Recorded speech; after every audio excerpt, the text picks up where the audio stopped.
All right, guys, welcome back to another chapter in First Samuel. We're in First Samuel chapter 4, where the header reads, War with the Philistines capture the ark. And we're going to get right into it. At that time, Israel was at war with the Philistines. The Israelite army was camped near Ebenezer, and the Philistines were at Aphek. The Philistines attacked and defeated the army of Israel, killing 4,000 men. After the battle was over, the troops retreated to their camp, and the elders of Israel asked, Why did the Lord allow us to be defeated by the Philistines? Then they said, Let's bring the ark of the covenant of the Lord from Shiloh. If we carry it into battle with us, it will save us from our enemies. So they sent men to Shiloh to bring the ark of the covenant of the Lord of heavens. So they sent men to Shiloh to bring the ark of the covenant of the Lord of heaven's armies, who is goodness, guys, I'm falling to pieces. Who is enthroned between the cherubim, Hophni and Phinehas, the sons of Eli, were also there with the ark of the covenant of God.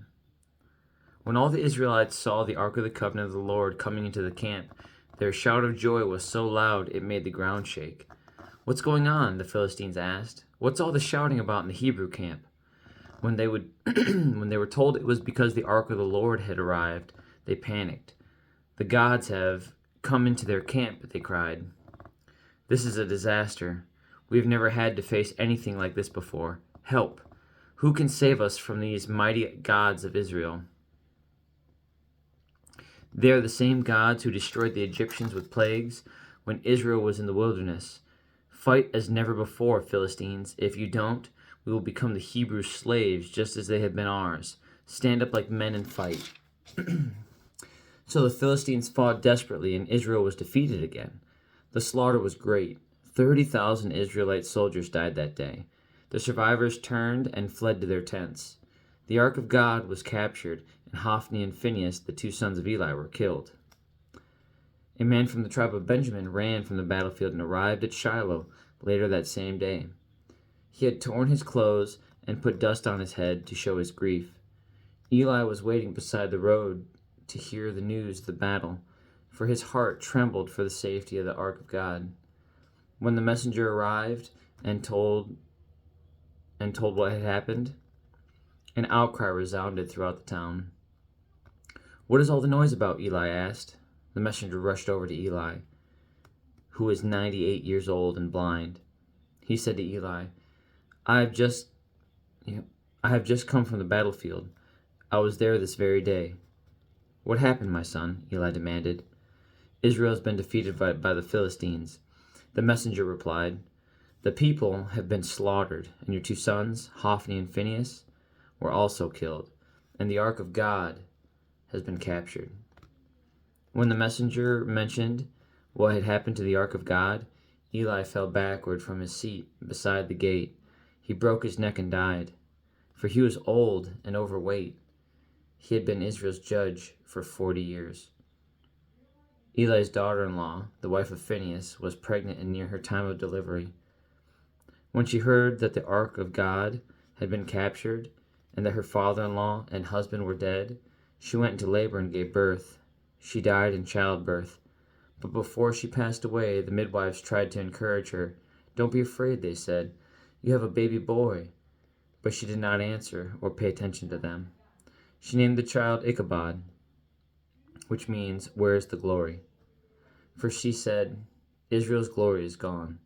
She named him this because the ark of God had been captured, and because her father-in-law and husband were dead. Then she said, The glory has departed from Israel, for the ark of God has been captured.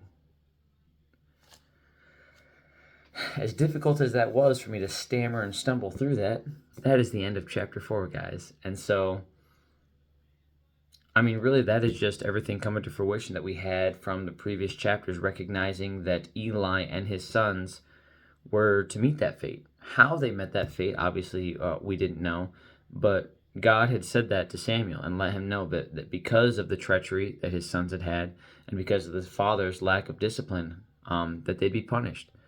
And unfortunately, I think because of their positions, because of the pride, and because of how they took advantage of the people, They were a part of leading people into the battle, not only losing the Ark of the Covenant, but losing 34,000 lives. Now, I don't know, when reading through the Old Testament, we recognize that the nation of Israel did take losses for the sins of one man, simply when he decided to not follow the rules set forth by God and how they were to, how do we want to do that? Be rid of idols or anything that they were to not collect from the passing, or what would it be? The not the bounty. What would it be? The spoils of war. So they kept idols and they kept certain things that they shouldn't have, and because of that, they were identified. Israel lost the next battle, and they were punished severely. I think that they lost that part of that tribe of Israel, and so really, we just see more of this, more of the same. Say, guys, if you're not going to fall in line with God, if you're not going to honor Him in all that you do, I'd be careful about what you do, because, 34,000 dead, 2 high priests and the sons of Eli, and then Eli's response to it, he falls and breaks his neck and dies, and then what befalls the daughter-in-law. That's definitely pretty powerful, the fact that God just... I struggle with it sometimes, because in my mind I see it and I want to think, oh, fairness, is that fair? But that's not... We don't want God to deal in a fair manner. In fact, we're blessed by the fact that He doesn't. And so when I do it, the fleshly part of me thinks like, oh, well, why did the daughter-in-law suffer? Why would she name her son Ichabod, as to condemn him by name upon his birth? And there's just so much of it. But again, that's because we only see things through our perspective, and our perspective is flawed. It's selfish, often lazy, self-seeking, ignorant. Just so many things. And so it's not until we align with God and we do our best to do it perfectly. We'll never do it perfectly, but that earnest attempt in order to do that, to align with Him, that's the only way we can do good, because we have to let Him do it through us. And so, again, Israel continuing to stumble. We'll see where it leads them. On that note, have a good night. God bless. I love you. Jesus loves you. And I'll be back for chapter 5 of 1 Samuel, where the header reads, The Ark of Philistia. So have a good night and God bless, guys. I'll see you tomorrow for chapter 5. See ya.